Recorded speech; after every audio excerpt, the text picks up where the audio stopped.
The Congo Free State, Leopold's hidden empire of horror.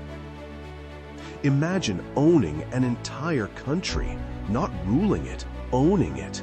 Every river, every forest, every person within its borders, your personal property.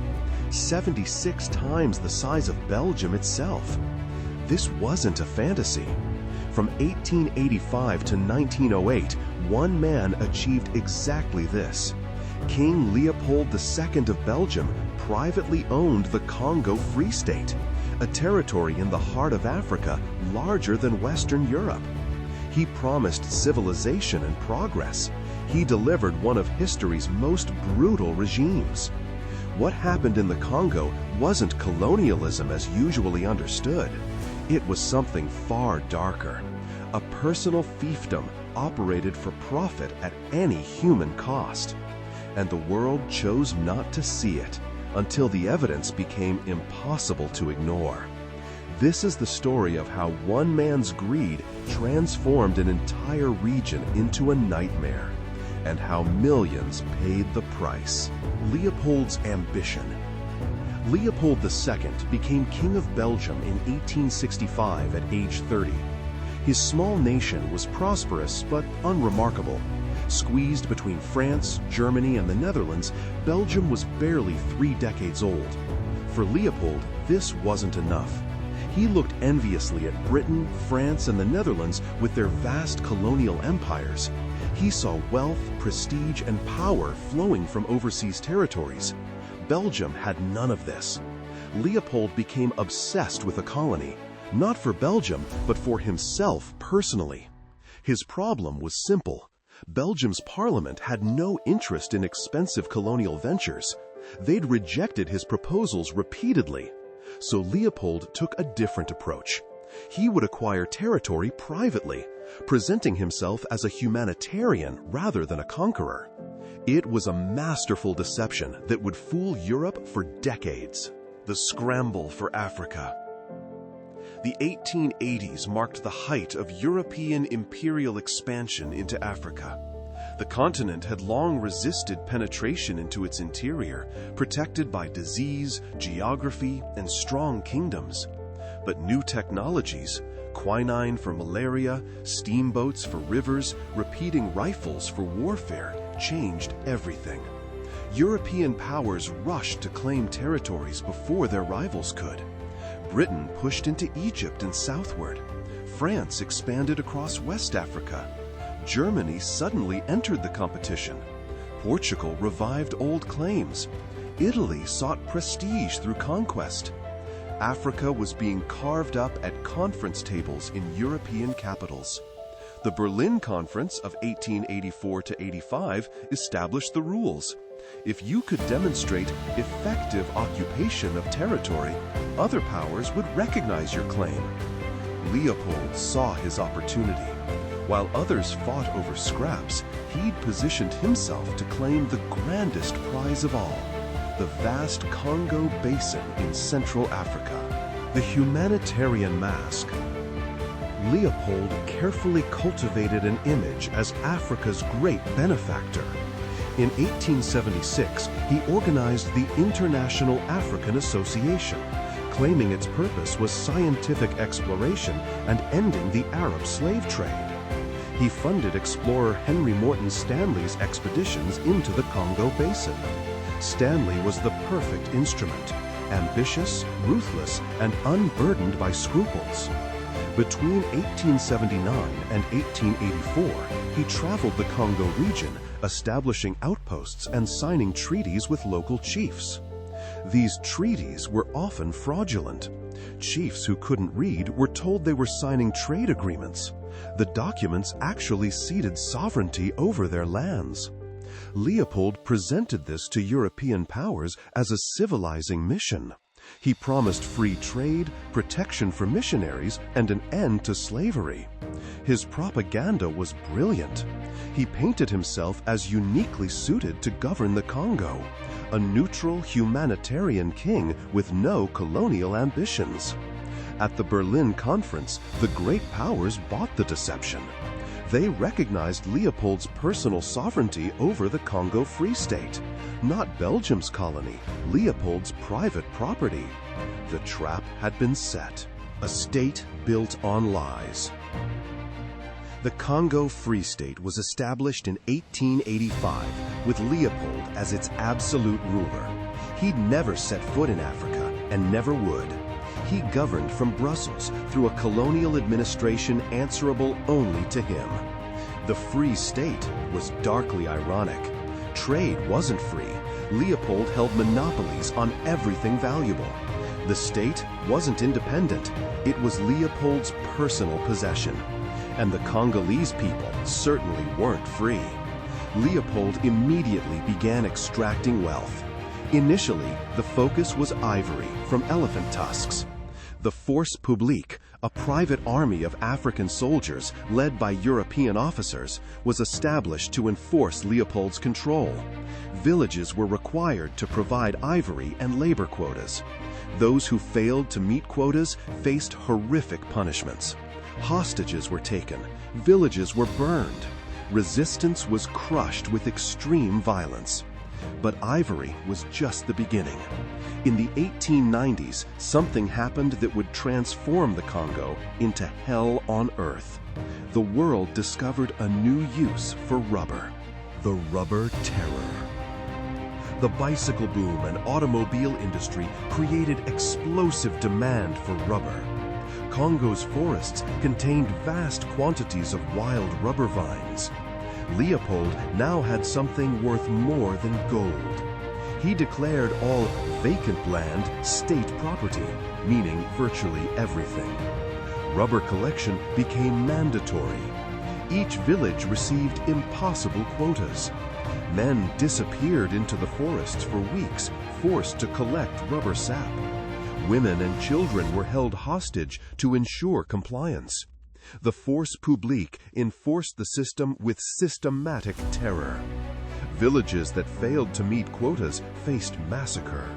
Soldiers were ordered to prove they hadn't wasted bullets by bringing back the severed right hands of those they killed. This created a grotesque market in hands. Soldiers who missed their targets or used ammunition for hunting needed hands to account for bullets. Villages were raided specifically for hands, children's hands, women's hands, the hands of the innocent. Mutilation became the signature of Leopold's regime. Hands piled up at administrative posts as proof of productivity. The machine of death. The rubber system was designed to extract maximum profit at minimum cost. No wages were paid, only violence ensured compliance. Infrastructure existed solely to move rubber to ports. Congolese needs were irrelevant. Starvation spread as men were forced to collect rubber instead of farming. Families were torn apart. Traditional social structures collapsed under the weight of impossible demands. Disease followed. Sleeping sickness epidemics swept through populations weakened by malnutrition. Smallpox outbreaks went unchecked. The colonial administration provided no medical care. That would cut into profits. The Force Publique operated with complete impunity. Officers received bonuses based on rubber quantities collected in their districts. They had every incentive to terrorize and none to show mercy. Estimates vary, but most historians believe the population of the Congo Basin fell by half during Leopold's rule. Some estimates put the death toll at 10 million people. Others say it was even higher. Missionaries and witnesses. The first cracks in Leopold's facade came from an unexpected source: missionaries. European and American religious workers had gone to the Congo believing Leopold's humanitarian promises. What they witnessed horrified them. Swedish missionary E.V. Sjöblom documented the atrocities and sent reports back to Europe. British Baptist missionaries were among the first to photograph evidence. Images of mutilated survivors, of children with severed hands, of villages destroyed. These witnesses broke the silence. They published testimonies describing the rubber terror in detail. They showed photographs that made the horror undeniable. They gave names to victims and faces to statistics. Leopold's propaganda machine worked frantically to discredit them. He claimed missionaries were liars seeking attention. He suggested they exaggerated to justify their own existence. His agents planted counter-stories in European newspapers, but the evidence kept mounting. Too many witnesses, too many photographs, too many consistent accounts from different sources. The truth was leaking out. Edmund Morel and the Reform Campaign. Edmund Morel was a young British shipping clerk in Liverpool. His job involved handling cargo from the Congo. He noticed something strange. Ships arrived from the Congo loaded with valuable rubber and ivory. Ships departed for the Congo carrying only guns and ammunition. If trade was happening, where were the goods being traded for rubber? Morel realized the truth. Nothing was being traded. The rubber was being extracted through forced labor and violence. Morel abandoned his career to expose Leopold's regime. In 1904, he founded the Congo Reform Association. He published pamphlets, organized lectures, and lobbied politicians. He collaborated with Roger Casement, a British diplomat whose official report on the Congo detailed systematic atrocities. Morel was relentless. He understood how to use media and public opinion. He organized pressure campaigns. He connected with influential figures. He turned the Congo into an international scandal that Leopold could no longer control. For the first time, Leopold faced real opposition. The evidence mounts. By 1904, the wall of silence around Leopold's Congo was crumbling. Casement's report, submitted to the British Foreign Office, described unimaginable brutality. He'd interviewed survivors, documented mutilations, and confirmed the systematic nature of the terror. Mark Twain published King Leopold's Soliloquy, a savage satire exposing the king's hypocrisy. Arthur Conan Doyle wrote The Crime of the Congo, presenting the evidence in damning detail. These weren't obscure activists. These were famous writers with massive audiences. Photographs circulated showing Congolese people with severed hands, children maimed by the rubber system, and villages reduced to ash. The visual evidence was irrefutable. Leopold fought back viciously. He funded counter-campaigns. He hired propagandists to attack his critics. He claimed reforms were underway. He insisted the atrocities were exaggerations by enemies of progress. But the momentum had shifted. European governments could no longer ignore the scandal. The humanitarian king was exposed as a murderous profiteer. Public opinion turned decisively against him. Belgium takes control. Pressure mounted on the Belgian government to intervene. Leopold's private rule had become an international embarrassment. The evidence of atrocities was overwhelming. Belgium's reputation was being damaged by association with his regime. In 1908, the Belgian parliament forced Leopold to cede the Congo Free State to Belgium itself. It became the Belgian Congo, a conventional colony rather than a private possession. Leopold negotiated his surrender carefully. He was paid 50 million francs for his property. He ensured his personal wealth from the Congo remained protected. He faced no prosecution, no punishment, no accountability for the millions who died under his rule. He died the following year in 1909, still one of Europe's wealthiest men. His funeral was attended by royalty from across Europe. Few Congolese mourned. The Belgian government promised reforms. Conditions did improve somewhat. The rubber terror ended, the worst abuses stopped. But the Congo remained a colony, exploited for Belgian benefit. Independence wouldn't come until 1960. The death toll. Calculating the exact death toll from Leopold's rule is impossible. No census existed before colonization. Records kept by the regime were designed to hide atrocities, not document them. Most historians estimate that the population of the Congo Basin fell from approximately 20 million to 10 million between 1885 and 1908. 10 million deaths in 23 years. That's more than 400,000 deaths per year, over 1,000 per day. Some deaths were from direct violence, massacres, executions, mutilations. Many more died from starvation caused by forced labor. Disease killed millions weakened by the brutal system. Birth rates collapsed as social structures disintegrated. The comparison to other atrocities is chilling. In terms of percentage of population destroyed, Leopold's Congo ranks among history's worst. The absolute numbers are staggering, even by 20th century standards. Yet, Leopold faced no consequences. He was never tried, never convicted, never even officially condemned by his fellow European monarchs. Why the world looked away? How did Leopold maintain his regime for 2 decades? How did Europe's civilized powers allow this to continue? Part of the answer is racism. European public opinion cared less about African lives than European lives. Atrocities in the Congo generated outrage, but not the kind that would have followed similar crimes against Europeans. Economic interests also mattered.